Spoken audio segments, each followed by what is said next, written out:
Max Verstappen kembali tidak tersentuh dan tampil sangat sempurna di gelaran GP Spanyol semalam.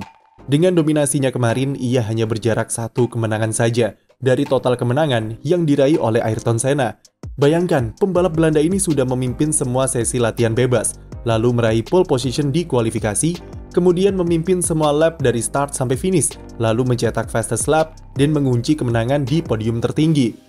Performa Verstappen yang sempurna ini tentu membuatnya meraih Grand Slam ketiga sepanjang karir F1-nya. Ia juga semakin memperpanjang keunggulan dari rekan setimnya, Sergio Perez, yang cuma finish di posisi keempat pada balapan kemarin. Checo yang cuma mentok di sesi Q2 saat kualifikasi harus start dari posisi 11 usai membuat kesalahan di penghujung sesi. Sayangnya, pembalap Meksiko ini cuma bisa recover sampai ke posisi keempat, padahal seharusnya dengan mobil RB19 yang ia kemudikan, Checo minimal harus bisa kunci posisi podium.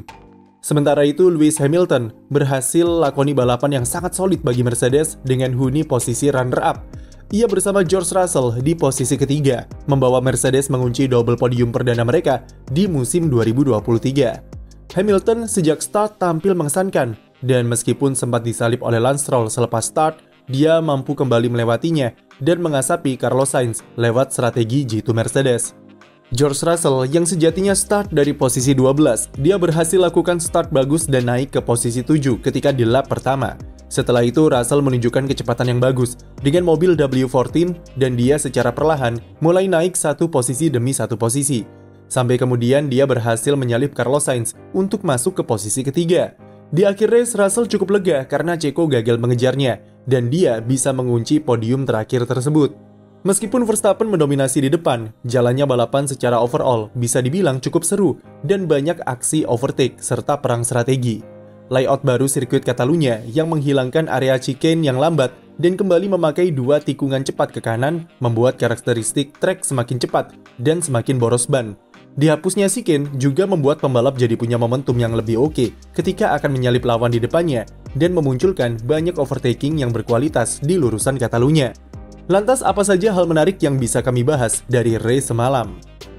Verstappen dan Red Bull rasanya sudah tidak perlu kami bahas lagi, karena sudah jelas jika mereka berdua adalah kombinasi sempurna untuk saat ini. Verstappen mampu membuat RB19 sebagai salah satu mobil paling dominan di F1 dengan begitu mudah dan effortless di setiap akhir pekannya.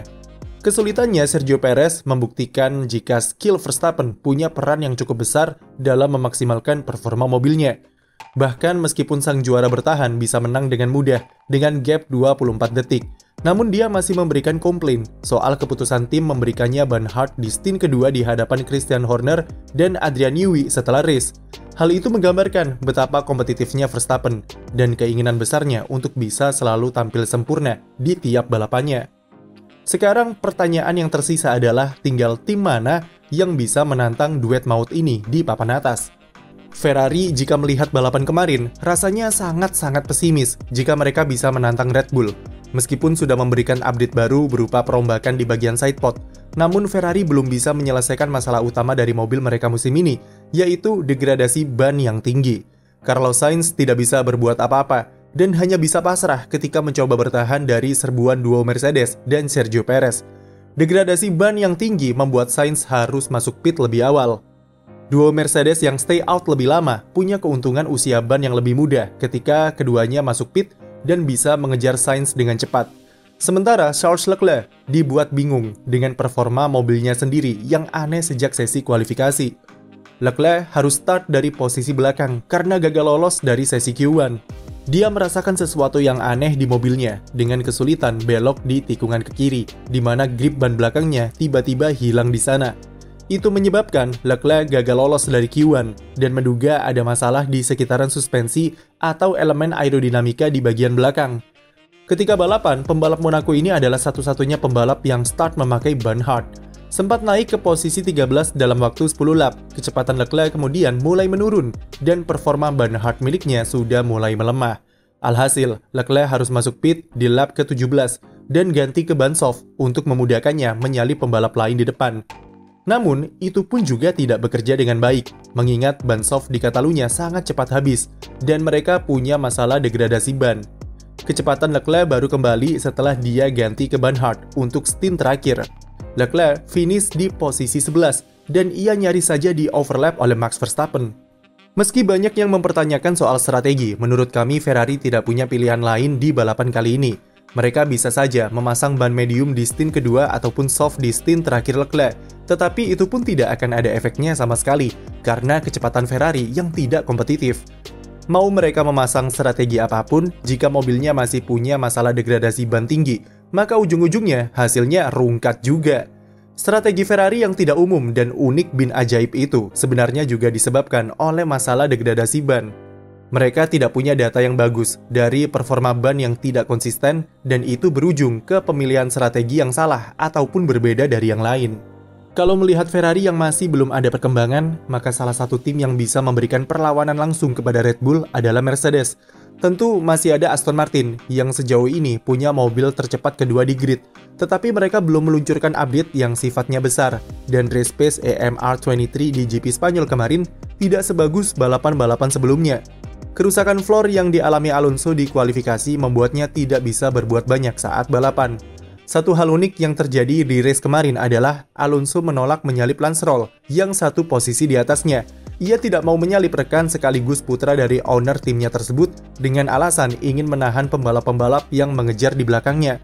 Stroll sendiri jalani balapan yang oke setelah kami kritik di video pekan lalu.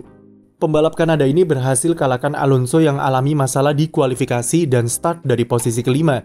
Ia bahkan sempat berada di posisi ketiga sebelum disalip balik oleh Lewis Hamilton di lap ke-7. GP Spanyol anggap saja sebagai off-weekend pertama Aston Martin musim ini, karena mereka sampai sekarang memang belum memasang update yang sifatnya besar. Sementara Mercedes, progres mereka terlihat sangat signifikan ketimbang balapan-balapan sebelumnya. Meski update sidepod barunya sempat meragukan di awal, tetapi Mercedes kembali membuktikan keahlian mereka dalam memaksimalkan settingan mobil. Sempat keteteran sepanjang sesi FP1 dan FP2, tetapi begitu masuk kualifikasi, Lewis Hamilton bisa tampil konsisten di barisan depan. Kemajuan signifikan Mercedes terlihat dari segi race pace, di mana mereka bisa melaju kencang, stabil, dan konsisten di sirkuit. Meski belum bisa menyamai Red Bull, tapi setidaknya mereka sudah bisa mengungguli Ferrari dan Aston Martin yang sedang off-weekend. Secara strategi mereka juga jauh lebih matang ketimbang tim kuda jingkrak. Cara Mercedes mempertahankan podium ketiga Russell dengan memancing Perez untuk masuk pit adalah taktik yang beresiko, namun terbukti berhasil. Mercedes juga tahu jika mobilnya cukup kencang di balapan kemarin, sehingga mereka berani menerapkan strategi golong untuk menghadapi Carlos Sainz yang seorang diri di depan.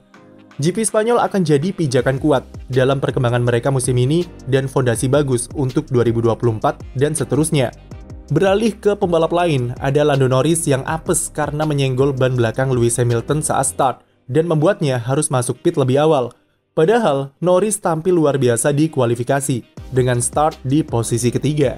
Namun saat race, dia malah buat kesalahan saat start dan harus puas finish di posisi 17. Selain Norris, Nico Hülkenberg yang lakoni kualifikasi terbaiknya musim ini dengan start race di posisi 7, harus puas finish di urutan 15 karena race pace mobil khas yang sangat jelek.